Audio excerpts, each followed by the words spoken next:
right, hi everyone. We're back. We had an election.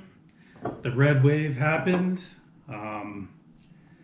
But now the election cycle never really ends because every year we have an election in Aurora. So something has happened just recently. Dominique Jackson, who is the representative from House District 42, resigned because she got a job with the Department of Housing and Urban Development with the Biden administration. And so now there is a vacancy on that seat. So what's happening is the Democratic Party, since Dominique Jackson is in the Democratic Party, according to state law, it's the Democratic Party's responsibility to fill the vacancy, have an interim filling before the election in November. And so the precinct organizers from the Democratic Party are the ones who will elect the interim seat for the election. I will make another video about what's going on with how that works and reorganization and state assembly, county assembly, figuring out delegates and how elections work. But so with the presidential election, it's a normal primary now, but in midterms in Colorado, it's different. We go through a different delegation process where the delegates choose, but then also the candidate can also decide to do signatures instead of delegates or do both, but I will do another video on that. So I am here with Kyle Leggott. Kyle Leggott. Kyle Leggott. And yeah, so he is running to fill the interim seat for Dominique Jackson. And he is a physician working here locally in the hospital. What's the hospital's? What's it called again? Yeah, UCHealth or University of Colorado Hospital. Okay. Yeah, and so we have 6 people running, and they're all part of the Democratic Party. The vacancy committee will decide on January 10th. That is a public event at the Martin Luther King Library, so anyone can show up, but the only people who can vote are the precinct organizers for the Democratic Party. Now that will be, the candidates will have a chance to make a 5-minute presentation. That's one of the reasons why I'm doing this, is because I feel like 5 minutes isn't really enough to get to know someone. And then we'll have a 30-minute Q&A after that for all of them. But yeah, so it's funny, Kyle and I met, actually I canvassed his house last summer, I believe, and we had a pretty long conversation. I don't remember much of it, but so yeah, I guess we can talk about whatever. I know that you're probably dying to get your name out there and really talk about whatever you are passionate about. But yeah, so tell us, Kyle, a little bit about yourself, how you got here, and what are some of your passions. But the one thing that I really want to know about you that I think is really important for everyone to know is, when, over the course of your life, have you faced some major adversity? Oh. And tell us a situation where you faced some adversity. How did you handle it? How did you grow from it, or how did your perspective on life change because of it? And how do you like get through those adverse times? Yeah. So you can talk about that, and then after that you can just talk about whatever, or hand it over to me, whatever. Okay, wonderful. Yeah. Well, thank you, Dolan. I really appreciate the opportunity, and I just want to take a moment and say thank you for the work that you're doing canvassing the area as well. I think just the idea of increasing the access to candidates so that the candidates are visible to the public, and the public and the community that we serve have an opportunity to hear who we are and to be involved in the process. And that kind of goes for the legislative process as well. So I'm Kyle Leggott. I am an openly gay family physician here in Aurora. My husband and I moved here 6 years ago to finish our medical training, and we decided to make Aurora our home. We love it here, and we want to stay because of the community. And it's the community that we serve as well. He's also a family doc here and takes care of our patients at a community health center.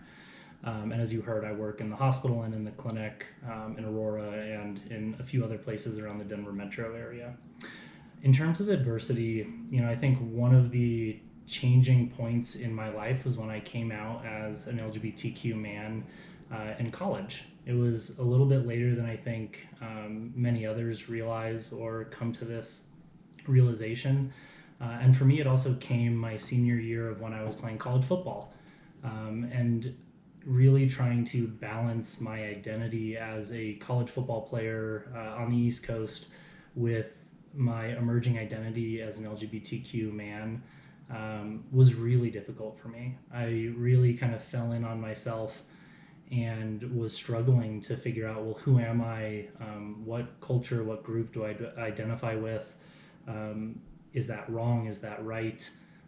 And being in college away from my family, with a group of friends I had cultivated with one identity of myself as a football player, and then struggling to reconcile that with this new identity of myself as a gay man was really difficult. And it took me months of really introspection, of trying to work through this. And I think what really had me was just the fear of, am I going to be accepted by my teammates, by my coaches, by my colleagues? Is this going to change how people view me and how people perceive me just everywhere, including with my family and friends? And what I learned from it was just how powerful having somebody who accepts you is. And I just remember talking to my parents and my grandparents, my grandparents being native New Mexicans who grew up in rural New Mexico, and just the love and support that they showed me really allowed me to love myself and to bring that perspective to who I am. And that really changed how open I was during my last year of college and with my football team. And then going into medical school, which was the next step in my journey, it was a part of my identity that I led with, that I was open about, and I no longer hid it or kept it to myself. I know that my husband grew up in rural New Mexico with a different experience, knowing from a younger age his sexual and gender identity, and struggling with a lot of the prejudice and the inequality that can come along with sexual and gender identity and being a member of the LGBTQ plus community. So he and I had different but somewhat similar life experiences, and so we share that and we talk about that, and I think it's made both of us who we are today, and is one of the reasons why we serve the community that we serve. So. Nice. Where'd you play football? I didn't know.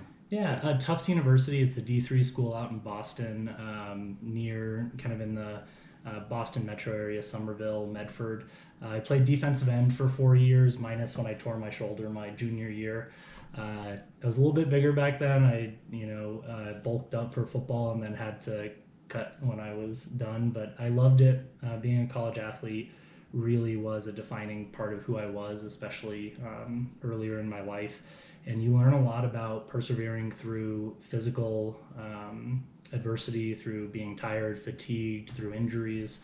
And you learn to work on a team, and you learn to do your part to achieve a bigger goal. And those are skills that I've learned throughout my life, that I've brought to being a physician, that I've brought to being a policy advocate, and that I bring to my interactions with people.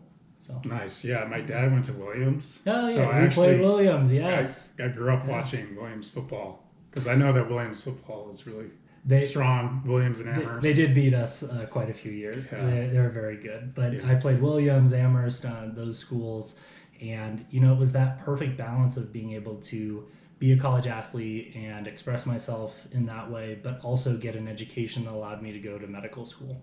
And I firmly believe that everyone should have those opportunities to get the type of education they need to succeed. So I've been fortunate in that, and I think it's my duty and my job to open doors for those who come after me, and to provide opportunities for people, including for an affordable quality education. Nice, yeah. So since you are in healthcare, I figured we would, dive right into that. Are you for Medicare for all? Are you for the public option? Yeah. And if Are the states responsible for implementing that, or is that a federal thing? Yeah. Do you know? So I am a big proponent of Medicare for all, of a single payer system, because I believe that is the best way to equitably have universal health care for all. I don't think it's the only way to get there. You talked about public option as another way you can get there. A Bismarckian model, which is what they do in Germany, is another way that you can have universal health care for everybody, highly regulated systems. So there are multiple paths to achieving universal health care. I personally believe that the way to achieve a equitable healthcare system that isn't tiered, that doesn't depend on your access to money or your socioeconomic status or your zip code, is a single payer system like Medicare for all. I don't think that it's the only way forward, but I was really encouraged when we had, for instance, Colorado Care came up on the Colorado ballot in 2016, which was a first of its kind. And we've seen that Colorado really has been a leader in healthcare and progressive healthcare innovation for years. And I want to continue to push that envelope because people deserve healthcare. Healthcare is a fundamental human right. And when we are healthy, when our neighbors are healthy, when our communities are healthy, we are stronger as a society. And it is inequitable for people to not have access to affordable care and to have to choose between something like food on the table and affording a prescription drug. To your second question around, the responsibility of the federal government versus the states, I truly believe that the federal government, as our elected officials for our country, should be the ones who are enacting healthcare for all and universal healthcare and ensuring that that is taken care of. That's what they're there for. That's what our government is there for. That being said, the states are often seen as the petri dishes or the experiments or the innovation labs for how we can achieve something that works for the country. And that's one of the unique things about Colorado is that Colorado is, although we have a full house of Democrats, it is a purple state. We have diversity in our political landscape. We have diversity in our communities. And if we can figure out how to achieve universal health care in Colorado, I believe that's a model we can carry forward across the United States. Nice. So one of the issues with healthcare is that the doctors are pretty much paid based on quality, or not quality, quantity, Yes. and not quality. And so how can we kind of get to that point where it's reversed so that you're compensated based on the quality of care you give instead of the quantity? I mean, do you see that a lot? Oh, completely. So let me, no, go ahead So and share your experience. Over the holidays, I was back in Connecticut visiting my parents, and I got severe constipation. And so it was just severe pain. So I went to the emergency room, and they gave me a CAT scan right when I got in, and they hit me up with some morphine, and they were like, "Yeah, it's just constipation." But then they kept coming in and out, and they did a few things here and there, but it was like I was there for maybe 6 hours, and I think that everyone gets paid more if I'm there longer, right? Is that how that works? Yeah. So the other thing was that at the end they gave me an over-the-counter prescription, and by the way, I was just like, all right, I'm ready to leave now. They didn't even say like, okay, you can leave. I was the one that said, can you give me a pill? Like, I feel fine now. Like, I just want to leave because I don't want to get longer I stay, the more expensive it's going to be. And then the nurse was like, oh, no, that's not true. It doesn't matter how long you're here. But I don't really believe her on that. So, or should I believe her? Is that true? Or? Yeah. What you're describing is a common scenario. And the point of, the vast majority of our healthcare services, whether it's in the hospital, in the emergency room, or in the clinic, it falls under what we call fee for service. And fee for service is essentially that what the healthcare system makes, whether it's doctors or clinics or the ER or the hospitals, is based on the procedures that are done. Sometimes it's based on the complexity of the visit or the length of time of the visit. So sometimes office-based visits can be length of time based. But the point is, the vast majority of our care and how we pay for healthcare and how we reimburse physicians and nurse practitioners and PAs should not come from the volume of services that we provide. It really should come from the quality of care provided. And are we achieving things like making people healthier? Are we achieving things like keeping people out of the emergency room out of hospitals so that we can reduce costs overall. So there is a movement right now, and Colorado actually is leading the way in this, to transition towards value-based care. How do we transition our healthcare system to pay for value? And we typically think of value as how do we pay for something that is evidence-based, that leads to an improvement in somebody's life, and that isn't about the volume of tests that are run or the amount of time you spend in the office. And so there's multiple ways that you can kind of change the payment system. And Colorado is doing some excellent work right now on what's called alternative payment models. So those are essentially looking at ways that we can reimburse clinics, hospitals, and doctors and other providers without using the fee-for-service model that is more about volume and quantity of tests. So, one example of that is doing what's called a capitated per member per month, so that a clinic gets a certain amount of money for the patient population that they serve, and their job is to take care of them the best they can with that money, and they get a certain amount every month for the patients that they care for. And so then it's in the clinic's best interest to figure out how best to care for Dolan or his family or the Leggott family, and to do so with the best quality and outcomes and prevent people from needing to go to the hospital.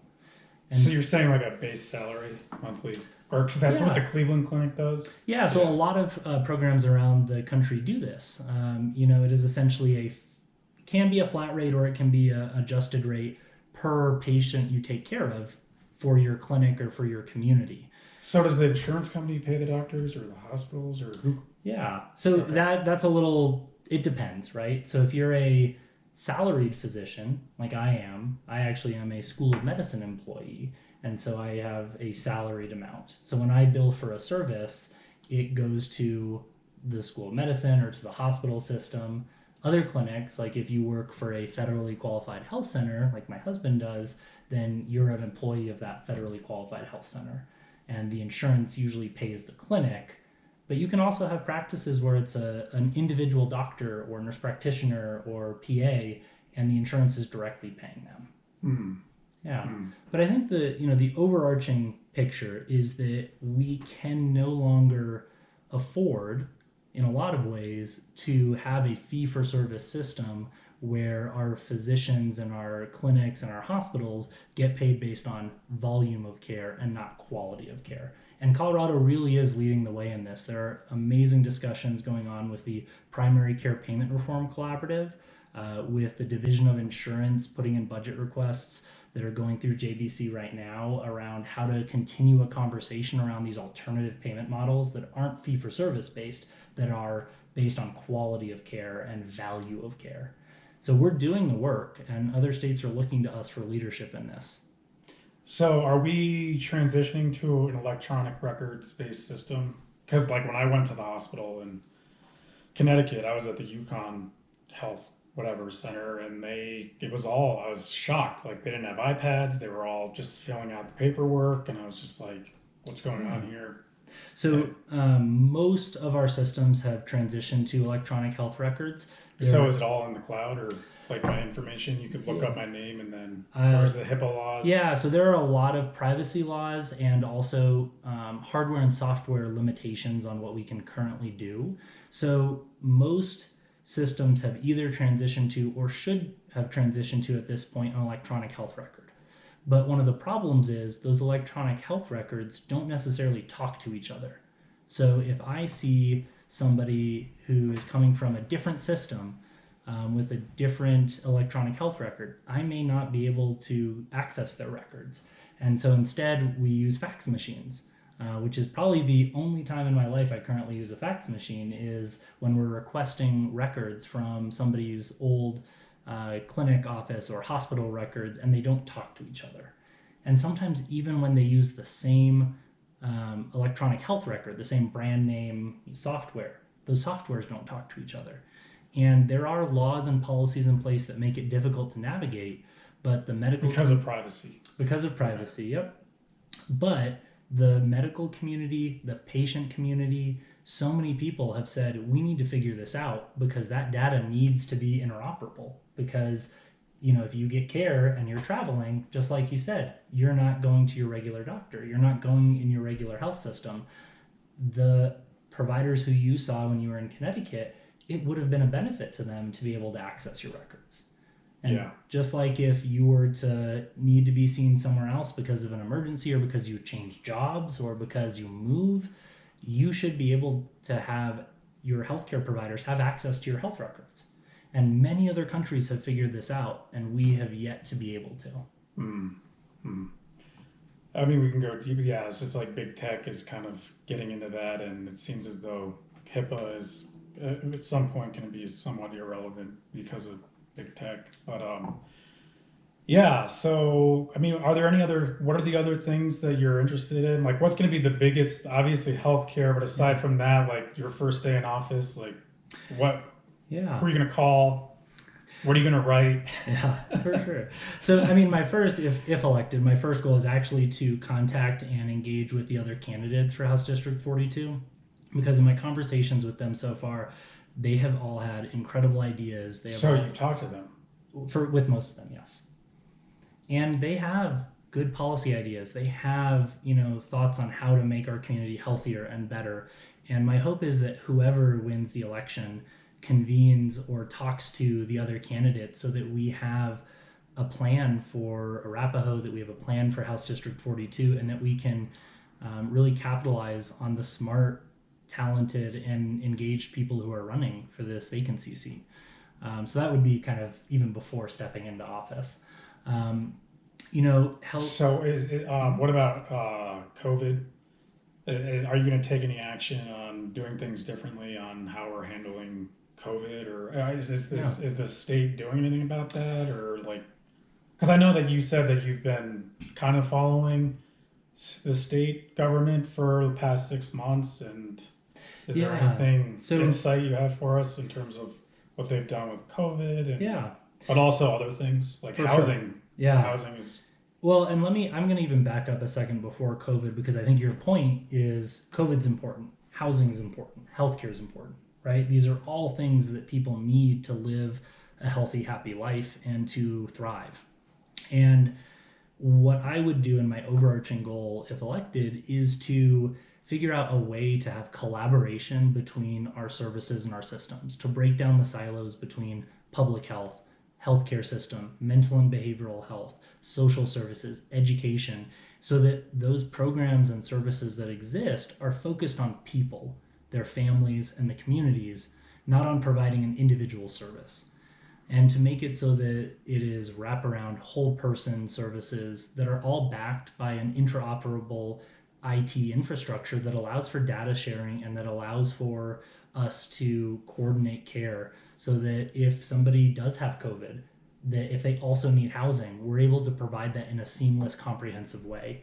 And I truly believe that we have... So you're talking about tailoring, like custom made for each... So a little bit. I think that the way we deliver services should be tailored to the individual needs of people and their families, and that those services should all talk to each other and collaborate with each other, as opposed to staying inside a silo. Mm-hmm. And that's hard to do, but I think we can do it. And I've been working on a project for the last couple of years called the Collaborative Community Response that is working out a plan on how to do that for Colorado and for communities in Colorado.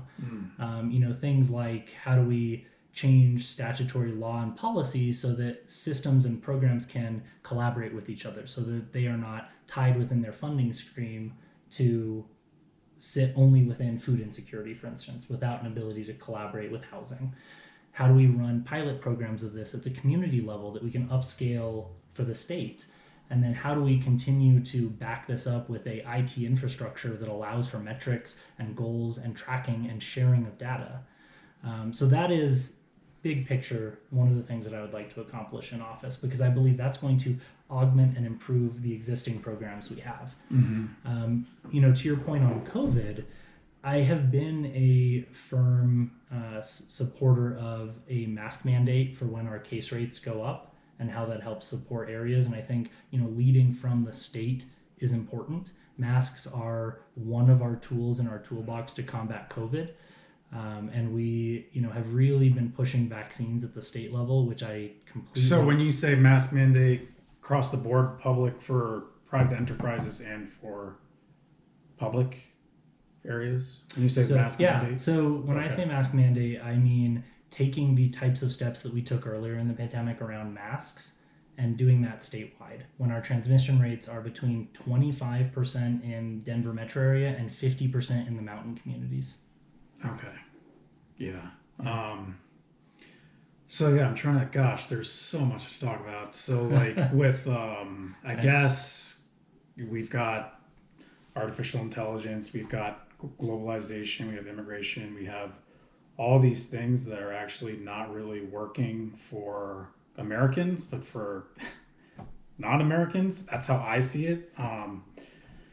I just feel like that the cost of living, for this is just for me personally, I don't know, I don't have like data to back this up, but I think generally speaking, it's probably true that like wages, generally speaking, are not keeping up with the cost of living.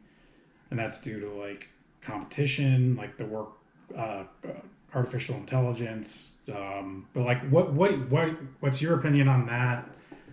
Do you feel like the standard of living in the U.S.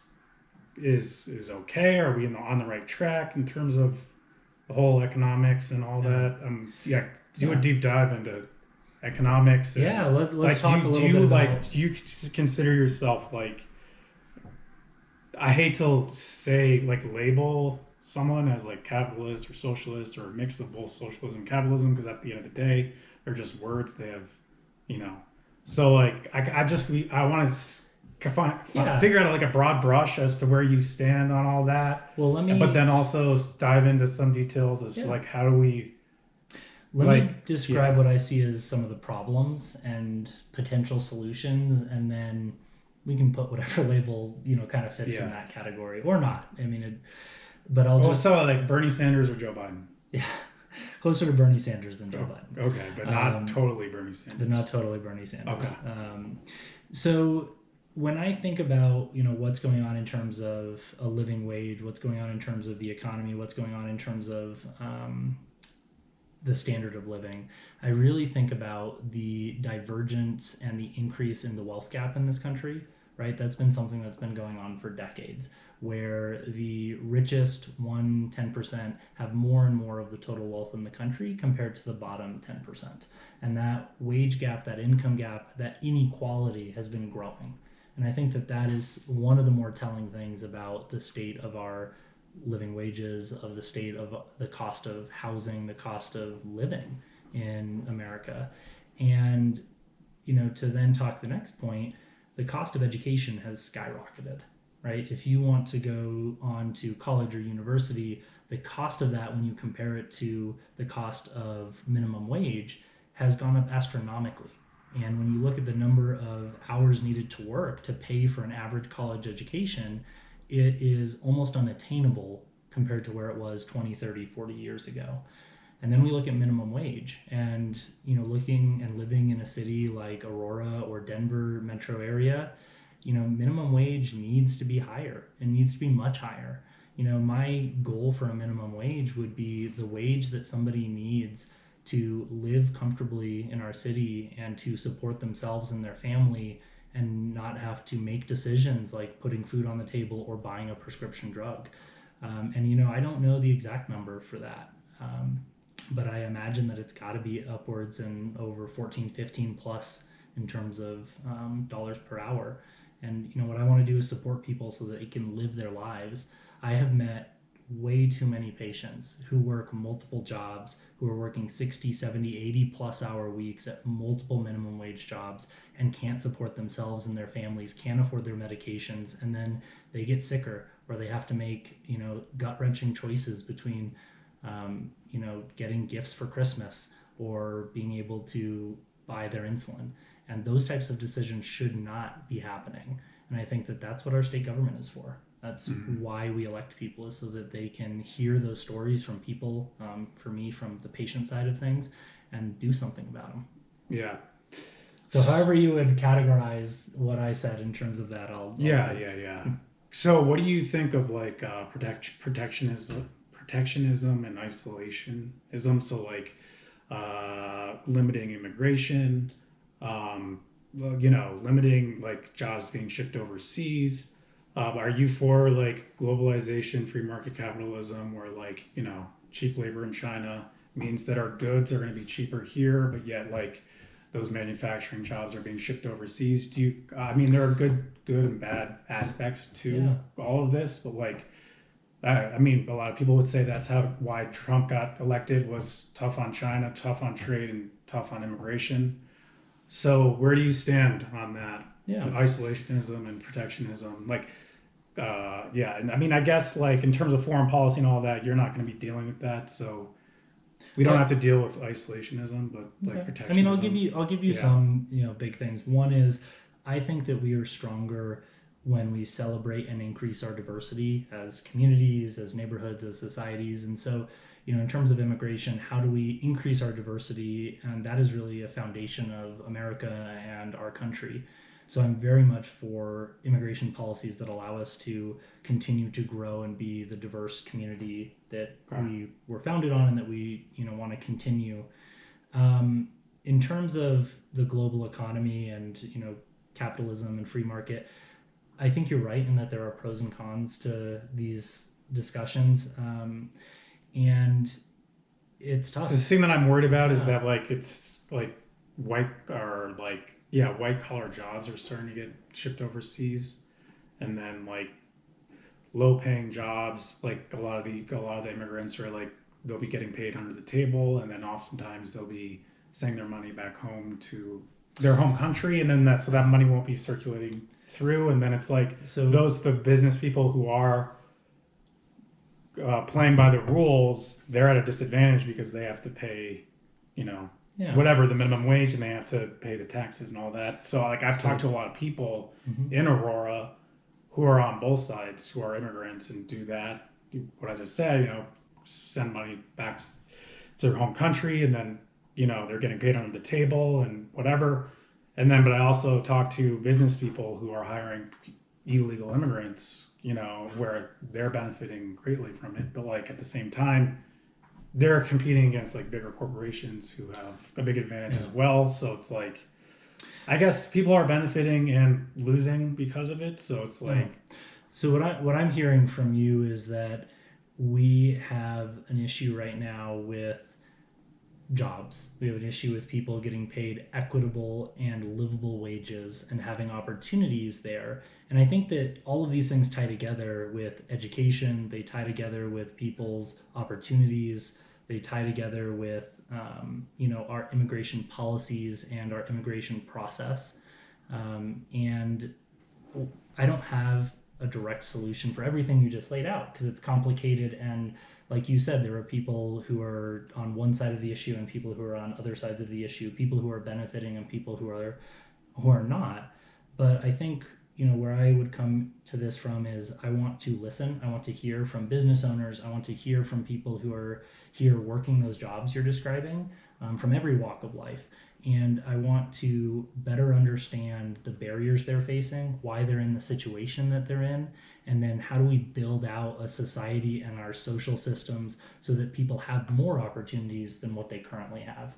And I think that is a bigger picture goal. And then in the same turn, while you're thinking big picture, how do we prevent these situations from happening? How do we address the underlying social issues that have led to those situations? You also have to address what's going on right now. There's kind of the prevention route and the acute fix route, right? And I don't have all the answers right now, but I want to hear from those people that you're talking to on both sides of this equation and get a sense of what are the barriers they're facing, what are the solutions they see moving forward, because they're living it, right? This kind of gets at one of the goals of Aurora Ideas, to bring people, to bring the community into the decision making, to bring them into policy making, because they're the ones who are living this. They're the ones who experience it, and they may have the best policy solutions for us because they're the ones who actually go through it. Because that's not my lived experience. I get it through patients. I get it through talking to people like you. I get it through hearing their stories. But that's not the same as lived experience, and I want those people to be able to share that with their elected officials. So what do you think of climate change? Do you know how much of a role the state government plays in dealing with that? I mean, I know that it certainly can play a large role, right? And climate change it's real, it's upon us. I think we're seeing signs and symptoms of it. Do you think it's caused by humans? Yes, I think that humans. humanity, our society, we have had impact on the world, whether we're looking at endangered species, climate change, whatever it might be.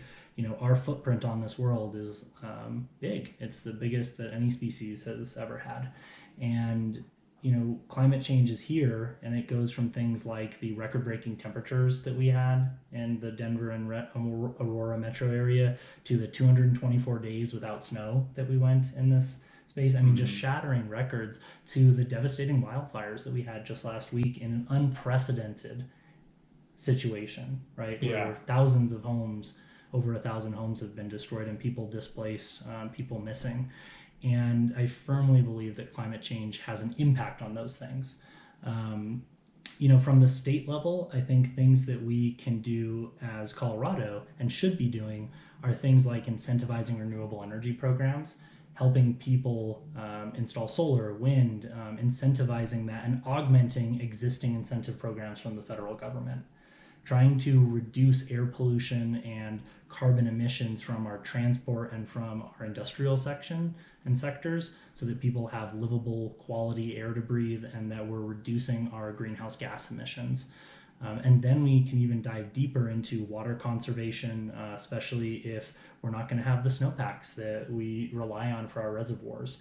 How do we then look at managing our forests and our land so that we can minimize future fires and destruction in that way? And these are all things that happen at the state level. I know there's interplay with federal land and state management of that, but these are things that Aurora and Colorado should be doing. We should have a climate change lens to our policy decisions that we really should put forward on everything, because this is one of the big pressing issues of our time, and if we don't fix it, we will continue to see an increase in these unprecedented fires and changes in our temperatures and our snow and our moisture and our soil, right? The mudslides that we're seeing in the Glenwood Canyon after the fire there, things like the soil erosion.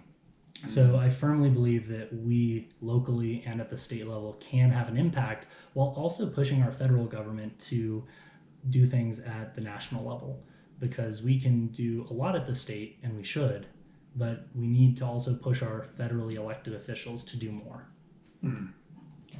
So have you, cap and trade, carbon tax. So what do you think of that? What's cap and trade is where you get taxed if you pollute, and then if you take measures to be climate friendly, then you get incentives. Is that how that cap and trade? Yeah. You can sell the carbon that you. All right, so we're back. Carbon tax, cap and trade. Do you know anything about that? So, and then, do you think that would be a good thing to implement in Colorado?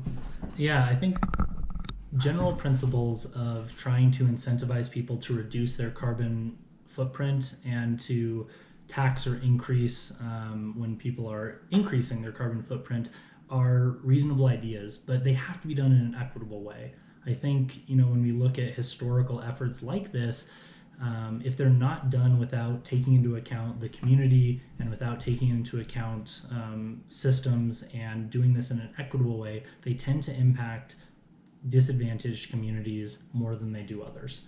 And what I wouldn't want to see happen is for us to attempt to change climate policies that negatively impact our most vulnerable. Because you're talking about smaller businesses would be. Yeah, so small businesses, individuals who don't have the money to do something like solar, or others if we don't provide proper incentives for them. So I love the idea of trying to incentivize people and businesses to reduce carbon emissions, to reduce their carbon footprint, and to change to renewable energy sources. But I want to do it in a way that is equitable to the diverse community that we have. Mm-hmm. Yeah, so housing is a big thing for me because it's affected me big time. Luckily, we just recently implemented rental assistance, and that if you're making less than the area median income, then you qualify for 3 months, and then you can reapply after 3 months. And you can, I guess, you can get up to 15 months worth of free rent. Now, that's just been great. I mean, I've just noticed, the homelessness isn't as apparent as it was before. And I know that Dominique Jackson oversaw a lot of that she was the chair of the housing committee that oversaw $500 million. I don't really know where that went because she doesn't been showing up to meetings. But anyway, once that is over, where do you see housing? And I mean, are there ways that we can increase supply because there's such a big supply shortage? And I mean, I guess, I don't have any answers. So. Yeah. So housing is incredibly important. It is really hard to live a healthy and happy life if you are worried about having a roof over your head. And we know that the data tells us one of the ways out of experiencing homelessness is permanent stable housing, right? If you provide somebody with housing, it helps lift them up out of poverty. It helps lift them up out of homelessness. And I am incredibly grateful to Representative Jackson for all the work that she did on addressing housing in our communities, leading the task force that is going to put forward and has put forward recommendations on how to address housing in Colorado using the American Rescue Plan Act, or ARPA federal dollars that are coming in as that one-time relief. And we have an unprecedented opportunity in Colorado to use these hundreds of millions of federal dollars that are coming into our state to jumpstart new programs, to pull up existing programs. And they have funding deadlines for December 2024. We need to be spending this money. We need to be spending it now. And the work of our legislative interim committee task forces to recommend through a group and community and collaborative process how to best utilize that money, that's where I'm looking for answers for housing right now. Those task force recommendations, which maybe we could do another video and dive deep into those, because there are a lot of them, and they are the path forward for us in terms of supporting housing in Aurora, in House District 42, and in Colorado in general. And then that doesn't leave out the behavioral health transformational task force and how we bolster and address the mental and behavioral health crisis that we have going on in Colorado. So I think that this is an incredibly hopeful and exciting time to be in the legislature, to be in Colorado. We have federal dollars and money coming into the state. We have new programs that are being recommended. We have opportunities to collaborate that we've never had before. And I just hope for the opportunity to do that for House District 42 as our state representative. And I really appreciate this interview and your efforts to get to know the candidates and to provide transparency for the voters and for the public in Aurora. Well, I'm just trying to think what else there is. We've talked about the economy. We've talked about healthcare. We haven't really. So I mean, like, where to you, like, does the housing, like, are you more? Do you feel like once you take care of like mental health, like the family dynamic and like education and like other things, is that more important? Like once you take care of that, then like the shelter will take care of itself? Or do you think shelter first and then things like mental health and like, because I know it's all interconnected, but I know that it's just for me personally, like what's most important to me is like knowing that I'll have shelter, because then if you have shelter, you can sleep. Get a good night's. If you can get a good night's sleep, then your mental health is going to be better, and you're going to have more energy. You're going to be more productive the next day. So I think it is incredibly hard to focus on other things if you do not have your basic needs like food and shelter met. I think it is my lived experience as a physician when I am talking to patients about trying to treat their high blood pressure or their diabetes or their heart attack. If they are uncertain where they're going to sleep, if they're uncertain where they're going to get food, it's almost impossible to focus on their health and their medical issues. So I think you're right in that housing is fundamental to people living a good, healthy, safe life.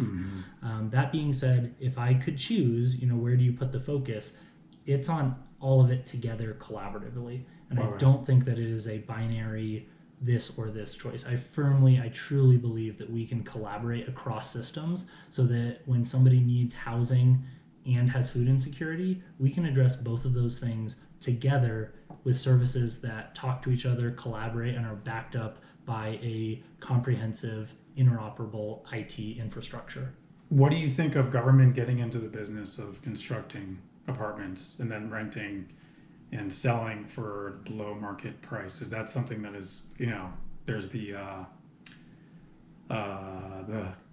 what is it, in Austria they're doing that social housing model where like even if you're an upper middle class or you start out making a lower income and then you progress to making a middle income or an upper middle class income, you're still allowed to stay in that low income housing.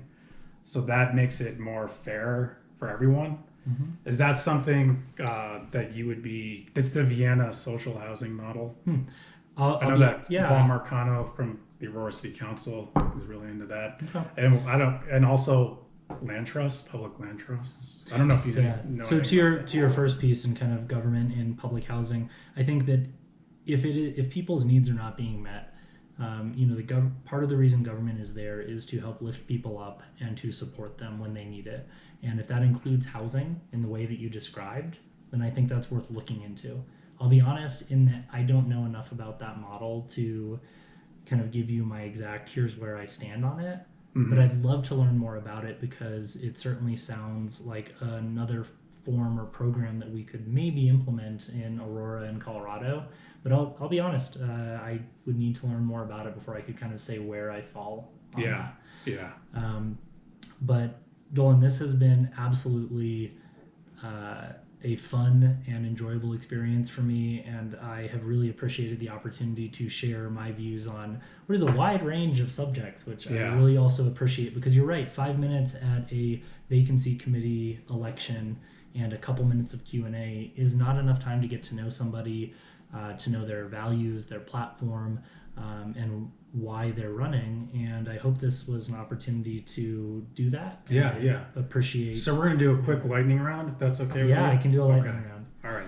I'll try my best. Okay. So who's your favorite football team? Right now it's the Denver Broncos. It can be college. Okay. Right now Denver Broncos, but previously it was the Chicago Bears because Brian Urlacher went to University of New Mexico, and I played against his high school football team and went to his camps. So I have a soft spot in my heart for the Chicago Bears. Okay. Despite how they're doing right now. Yeah. Who's your, like growing up, did you have an idol? I mean, honestly, both my parents have been role models for me throughout my life. My mother is a first-generation Latina college student from rural New Mexico who left the state for the first time to go to college at Harvard and is now a physician who is nationally known for her work on diversity, equity, and inclusion for the physician workforce. And my dad is also a family physician who I watched really work in school-based health clinics with at-risk youth, and the stories he would bring home and the extra efforts that he would go to care for those students and those patients. I remember him, paying for somebody's SAT program so that student, that patient, could get a high enough score to be able to go on a basketball scholarship, to be able to lift herself up out of her situation. Wow. And so those were really my role models growing up. Both my parents, and I owe who I am as a person and the values I have and my commitment to education and giving back to the community to them. Yeah. Gosh, there was a really good one that I'm interrupting the lightning aspect of it. Yeah, so much for the lightning round. But actually now I remember. So if you didn't live in Colorado, what state would you live in and why? Yep. New Mexico, because that is where I'm from and I still have family there. Mm-hmm. Okay. Who's your favorite all-time politician? Ooh, that is a good question. Honestly, I would say Barack Obama. Okay. And if you could live in any country aside from the U.S., where would it be? Aside from the U.S.? Have you had a chance to travel at all? I have, yeah. I've traveled to Europe, to Canada, to Mexico, and I would pick Canada. French-Canadian Canada, because my husband speaks both French and Spanish, and he would love being able to speak that language. So. Yeah. So yeah, I guess that's pretty. What's your favorite color? Red. Wow, you got that quick. That was quick. All right. And okay, so I guess that's pretty much it. Do you have a favorite book? So I do. For kind of fantasy fiction novels, I really love the Wheel of Time series by Robert Jordan. It's kind of an epic spanning high fantasy series, kind of like The Lord of the Rings. It spans 13 books and thousands of pages, and I grew up reading that and I love it.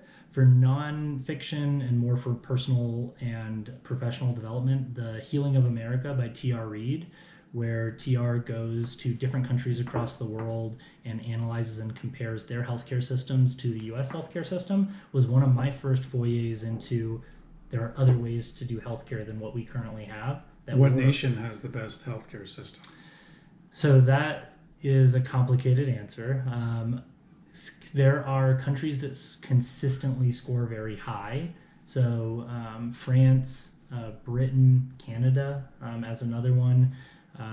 They all consistently score very high. But I will also point out that a lot of other countries that score better than the United States in health outcomes invest higher in their education and social programs, and we invest much higher in our healthcare system. So when you look at who has a better healthcare system, it's hard because it's so intertwined with our social services and our social systems that the countries that seem to invest more in those social programs and systems have better health outcomes. So you're for a bigger safety net, social safety net?